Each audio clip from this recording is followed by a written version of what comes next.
Well, Brenda, we grew up kind of in the Haddocken household practically, and it was always very rambunctious and a lot of fun and a place where all of us wanted to be, because there were four selections of activities to choose from. There were Christine's activities, Johnny's, Brenda's, and Philip's.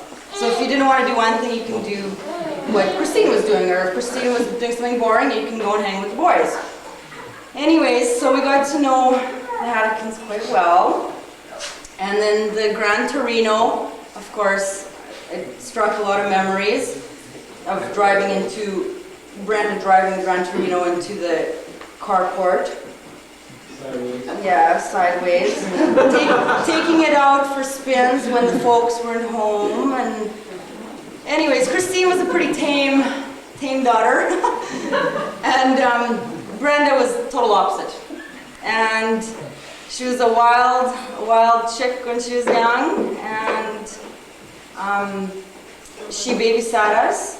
And she was very creative, and she always, anytime you'd walk into Haddockens' household, the girls were always cooking something, or, cleaning, yes, but also cooking, and you could always get involved in the creative process of cooking in a fun way, whereas at home you'd never want to do anything. But Christine and Brenda always made fun out of any household chore, and the boys did the same with the outdoor chores. Brenda did a lot of socializing when she was a teenager, just like any normal teenager. And she had a lot of different acquaintances, and she had some boyfriends. And some boyfriends were non-Doukhobor, and that didn't sit very well with her mom. So here's Al Shewchenko. Anyways, Al was born in Quebec. Mike and Jean were just explaining to me that Mike and Jean are both of Belarusian and Ukrainian descent, and they grew up in Quebec, and Jean's first language was French, and they met, and Al's dad, Mike, he worked for the stock exchange in Montreal for years, and Al also has two older brothers, right? So Mike and Jean moved their family in 65, you said? 57. I'm sorry?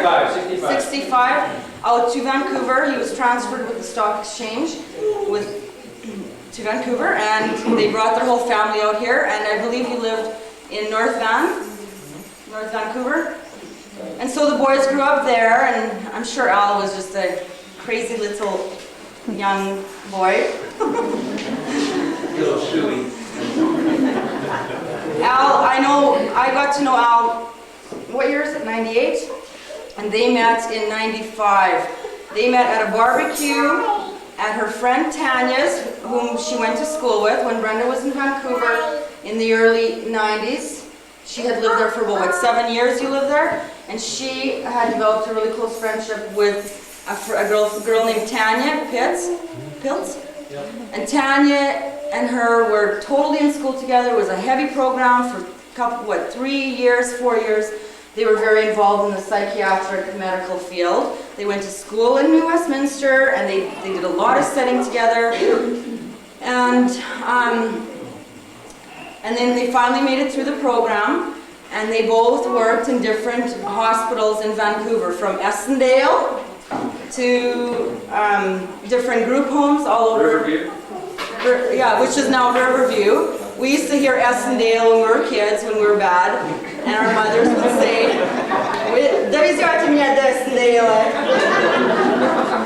Anyway, so Brenda ended up ironically in Essendale.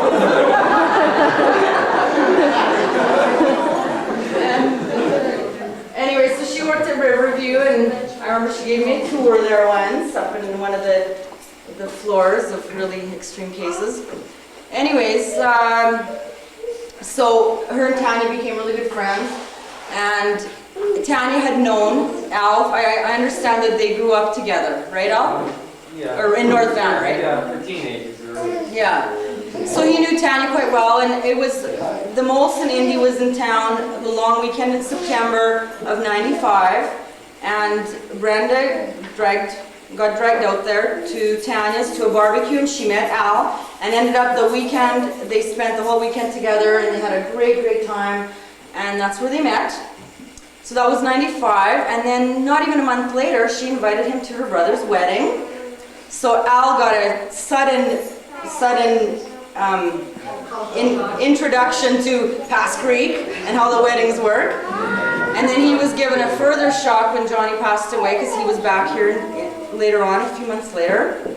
So he really got integrated into the family very quickly, very suddenly.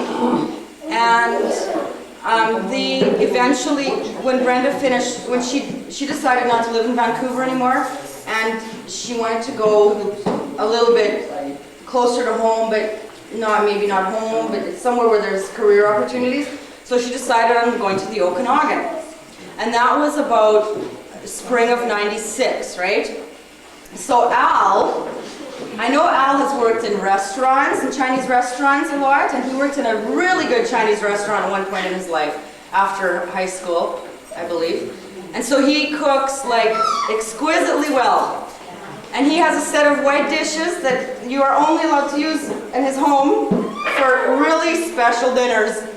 And I am not allowed to pull those white dishes out of the cupboard. I'm just wanting a glass of juice or something, or a plate to eat on. So Al had a house that he owned in Prince George, and he had, in the last, I don't know how many years have you worked as an helicopter engineer, right? 7? 8? So Al has been working as a helicopter engineer, and he gets sent out on different jobs in different parts of BC and sometimes the world. Between the time that Brenda met him, I know that he's worked in Chile. Just right now, he's kind of back and forth to Sudan, which is in Africa, near Egypt. And he's worked in northern BC, he's worked in the Okanagan, he just gets sent wherever the company is doing work. So he's kind of on and off. He's here, then he's not, then he's back, and sometimes he's home for a month, and sometimes he's gone for more than a month. So they decided, Brenda wanted to move to the Okanagan, and Al thought, well, I might as well just sell my house in Prince George. What's the purpose of having the house in Prince George? Why don't I just buy a house in Kelowna? So they bought a house in Kelowna, and that was, they rented in 96 when they first got there, and then eventually about half a year later, I think that summer, they bought the house, right?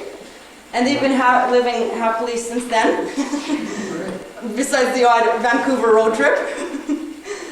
Anyway, so that was that, and I was living in Kelowna. I was living in Vancouver at the time, and I also lived in Kelowna for about a year and a half. So I got to know a lot. I got to know Al a little bit better, and we've had a lot of good times.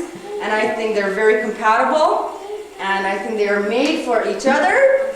And I wish them all the best. And in closing, just to say that you can take the girl out of Pass Creek, but you can't take the Pass Creek out of the girl.